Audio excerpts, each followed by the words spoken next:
Hello, everyone. This is Chadi Alraies from CVI 2022 in Denver, Colorado.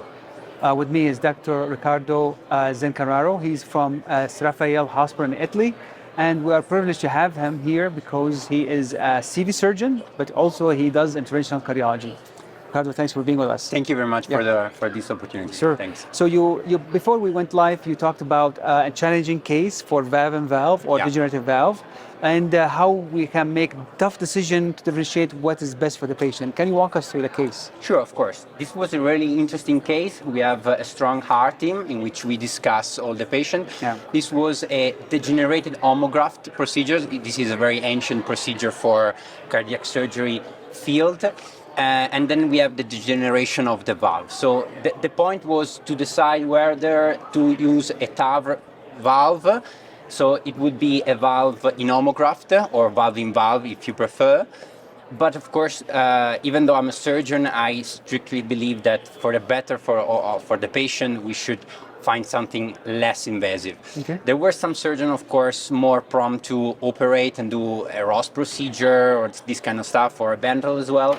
But at the end, we encountered different problems. For example, there was a very tortuous aorta full of calcium, and was not really a good way also to clamp the aorta to do the extra circulatory support. So at the end, we decided to perform a less invasive procedure. So we have done like a transapical valve in valve with an Edwards sapien valve. And the patient was really fine at the end of the procedure, no complication and so forth. So now it's 1 year follow-up actually, and the patient is fine without any complication, and the echo is That's perfect. great. So what's the reason for going transapical compared to traditional way going through? Sure. The problem was the homograft itself, because where is the transfemoral when the noscom go into the ascending aorta, the homograft was so calcified and so upper in the ascending aorta that it was really difficult to navigate through. Yeah. But the interesting thing is that we printed out a aorta in order to do a simulation of the procedure 3D in 3D with a 3D printer. And we saw that the noscon was really having difficulties like in the tortuous aorta and in homograft calcium. So we decided we have a very strong surgery department, so we prefer to have a small incision, transapical, and we pop out the valve there, and was really, really smooth and easy. So transapical wasn't done since the beginning of the trials. Yeah. Now this is becoming a bail-out kind of approach for these patients.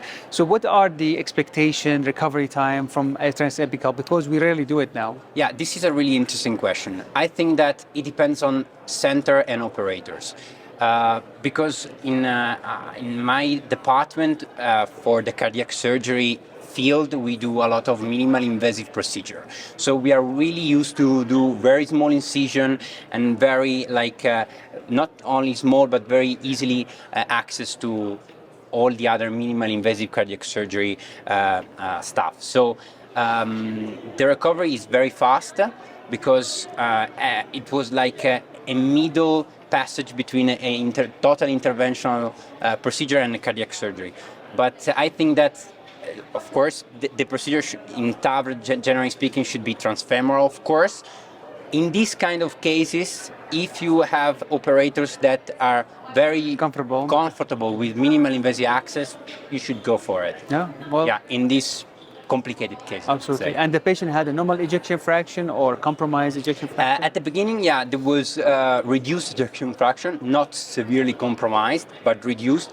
And the interesting aspect was also that he recovered a little bit in 1 year follow-up, and this was really important for us. Awesome. And I forgot to ask you, how long was the aortic root surgery?